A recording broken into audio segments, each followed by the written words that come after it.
Hey guys, subscribe to my channel Easy Learning with Himal and please press the bell icon to get notifications of my latest videos.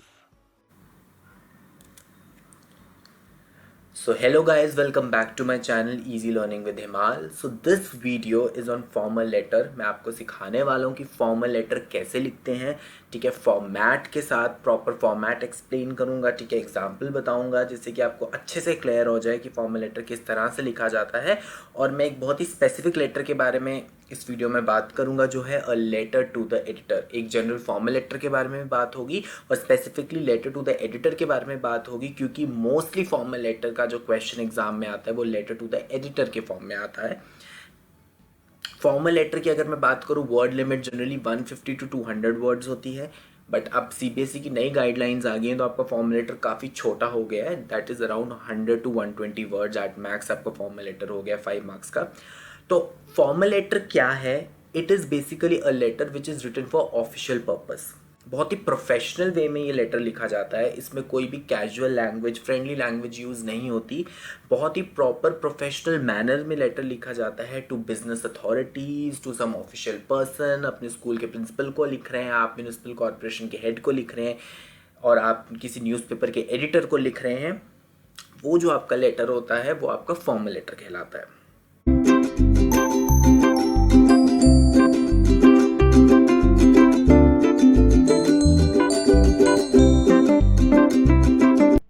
तो अब मैं बात करता हूँ सबसे पहले इसके फॉर्मेट की।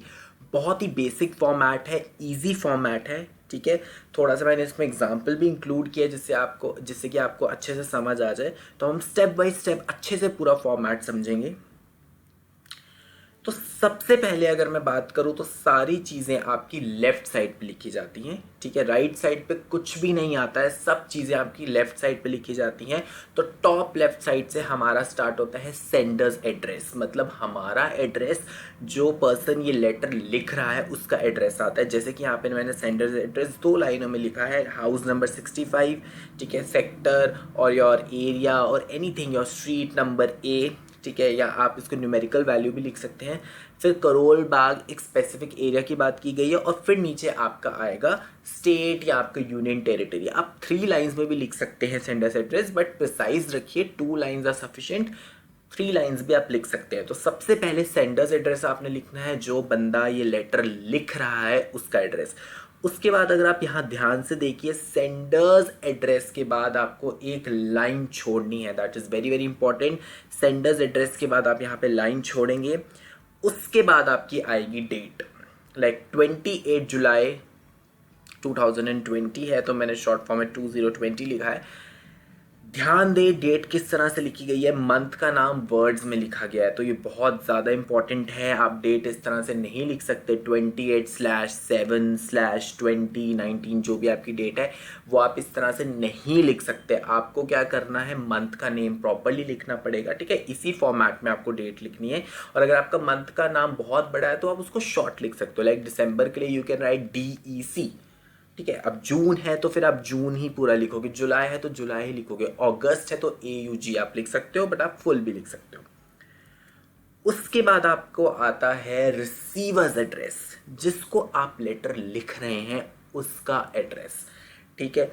डिफरेंट होता है सारे लेटर्स के लिए, ठीक है। अगर अब मैं इस वीडियो में स्पेसिफिकली अगर मैं लेटर टू द एडिटर की बात करूं तो ऑब्वियसली आप एडिटर को लेटर लिख रहे हैं।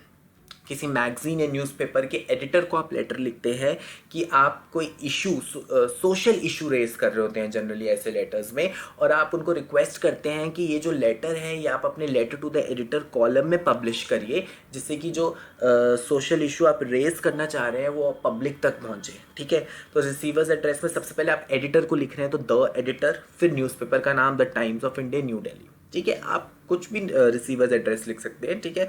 ये बहुत ही मैंने प्रिसाइज और सिंपल फॉर्म का एड्रेस बताया है कि न्यूज़पेपर का नाम लिख दोगे तो टाइम्स ऑफ इंडिया का ऑफिस आ गया, न्यू दिल्ली हो गया, द एडिटर आ गया। आप स्पेसिफिक एरिया भी मेंशन कर सकते हो।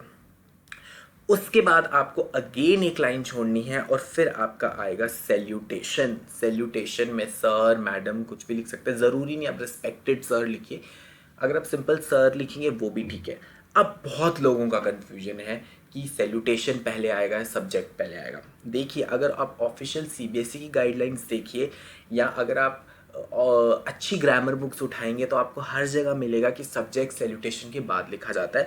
बट बहुत स्कूल्स में, बहुत इंटरनेट सोर्सेज पे आपको सब्जेक्ट पहले भी मिलेगा सैल्यूटेशन के, और वो गलत नहीं है। लाइक कंप्लेन लेटर वगैरह में तो जनरली सब्जेक्ट सैल्यूटेशन से पहले ही लिखा जाता है। तो वो आपकी मर्जी है। मैं प्रेफर करता हूँ कि सब्जेक्ट हमेशा सैल्यूटेशन के बाद लिखना, ठीक है। तो मैं आपको यही फॉलो कराऊंगा। बट अगर आप इस बात से एग्री नहीं करते तो आप पहले भी लिख सकते हैं, ठीक है।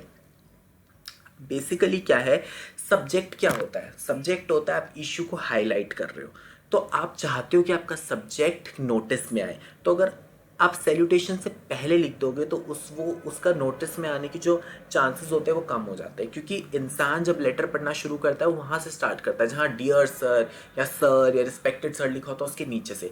तो उसके बाद सब्जेक्ट लिखा होगा तो उस पर ज़्यादा फोकस पड़ता है। तो ये मेरा एक मोटिव है सब्जेक्ट बाद में लिखने का। तो आप भी इसको फॉलो कर सकते हैं। अदरवाइज आप अपने स्कूल का करिकुलम फॉलो करिए, ठीक है। बाद में ऐसा ना हो कि आप बोलो सर मैम मेरे मार्क्स कट गए, हमारी मैम ने तो सब्जेक्ट पहले करवाया था। इसलिए मैं आपको पहले क्लियर कर दूँ, बोथ आर करेक्ट, ठीक है। According to me, according to some good books, subject is written after salutation. But वो आपकी अल्टीमेटली मर्जी है कि आप अगर दूसरा करिकुलम फॉलो कर रहे हो तो आप वैसे लिख सकते हैं।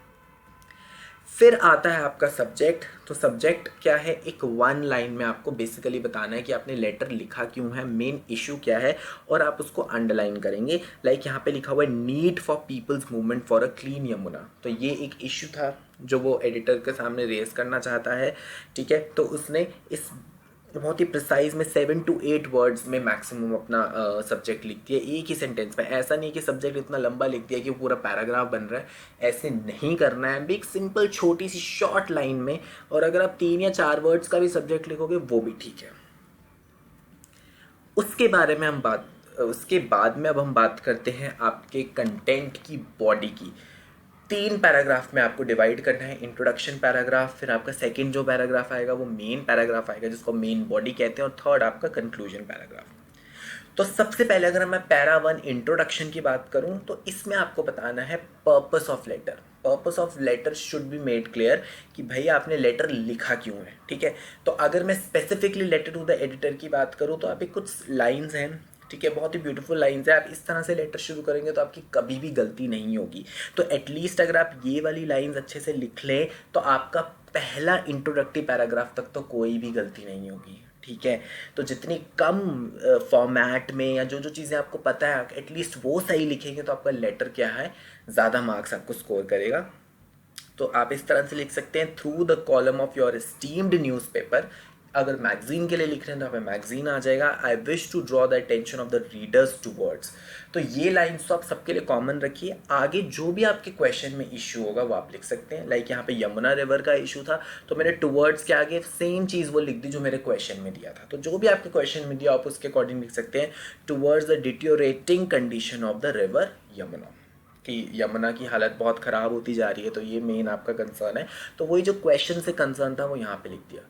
तो एटलीस्ट फॉर्मेट ठीक करो। इंट्रोडक्शन कंक्लूजन वाले पैराग्राफ में तो कोई ग्रामेटिकल मिस्टेक्स मत करो, कि अगर आपकी कुछ मिस्टेक्स हो भी रही हैं, हैज़, हैव, आर्टिकल, प्रेपोजिशन की, तो वो मेन बॉडी में हो जाए, ठीक है। वैसे तो वो भी नहीं होनी चाहिए, बट अगर फिर भी आपसे गलती से हो रही है तो मेन बॉडी में होनी चाहिए। उसके अलावा अगर आप कहीं पे भी मिस्टेक करो तो वो तो ज़बरदस्ती अपने मार्क्स गंवाने वाली बात है। उसके बाद मेन बॉडी आती है। मेन बॉडी आपकी अराउंड 80 वर्ड्स की होगी, 90 वर्ड्स की होगी। ये मैंने पूरी मेन बॉडी यहाँ पे नहीं लिखी है, मैंने आपको 2-3 सेंटेंसेस में बता दिए कि आपने मेन बॉडी कैसे लिखनी है। मेन बॉडी में you have to talk about the main issue, very very important, and concise and to the point. ये बहुत इंपॉर्टेंट है। मैंने बहुत लेटर्स मैंने चेक करे और उसमें मैं देखता हूँ बच्चों ने जो मेन चीज़ है वो तो नहीं लिखी है, और पता नहीं कौन कौन सी रैंडम स्टोरीज उठा के मेन बॉडी में लिख दी है कि आपको बस वहाँ पे अपना लेंथ ज़्यादा बढ़ाना है। ऐसे नहीं कर सकते। लेटर का लेंथ बढ़ाने के लिए आप कुछ भी नहीं लिख सकते। कंसाइज लिखो, वो इंफॉर्मेशन लिखो जो इंपॉर्टेंट है। फालतू की आप अपनी फालतू की जो आप स्टोरीज इसमें ऐड करते हो उसी में आपके मार्क्स कटते हैं। तो लाइक यहाँ पे यमुना रिवर के बारे में बात हो रही है तो मैं टू द पॉइंट, देखो मैंने कुछ सेंटेंसेस लिखे हैं। The city of Delhi is getting contaminated water from river Yamuna. The residents are to be blamed for this. They pollute the river with garbage and whatever. मैं पूरा लेटर नहीं लिखा है यहाँ पे, बट मैंने आपको एक आइडिया बता दिया है कि जो जो मेन इशू है वो रेस करा जाएगा। 9 to 10 सेंटेंसेस लिखोगे, दैट इज़ इनफ। उसके बाद आपका पैरा 3 आ गया, कंक्लूजन पैराग्राफ। आपको बहुत ही प्रोफेशनल वे में आपको लेटर एंड करना है। अगर मैं लेटर टू द एडिटर की बात करूं तो आप सिंपली लास्ट में एक सिंपल सी लाइन लिख सकते हो, I request you to publish this letter in the letter to the editor column. या अगर कोई भी और फॉर्मल लेटर आ रहा है तो जो जिसके लिए आपने लेटर लिखा था वो अल्टीमेटली आपको लास्ट की एक लाइन में उसके लिए आपको रिक्वेस्ट करनी है। यहाँ पे जो लेटर टू द एडिटर लिखा जाता है वैसे लिखा जाता है कि आपका ये जो लेटर है ये उस कॉलम में पब्लिश हो, तो आप अल्टीमेटली एंड में वही रिक्वेस्ट कर दोगे, I request you to publish this letter in the letter to the editor column. उसके बाद आप लाइन छोड़ोगे और फिर आपका थैंकिंग यू आ जाएगा। थैंकिंग यू आपका फॉर्मल लेटर में लिखना बहुत ज़रूरी होता है। और अगर आप यहाँ पे देखिए मेन कंटेंट में, तो आप ज़रूरी नहीं है इंट्रोडक्टरी पैराग्राफ और आपका ये जो पैराग्राफ है मेन बॉडी और कंक्लूडिंग पैराग्राफ, इसमें लाइन छोड़े। अवॉइड करना, लाइन मत छोड़ना इनके बीच में।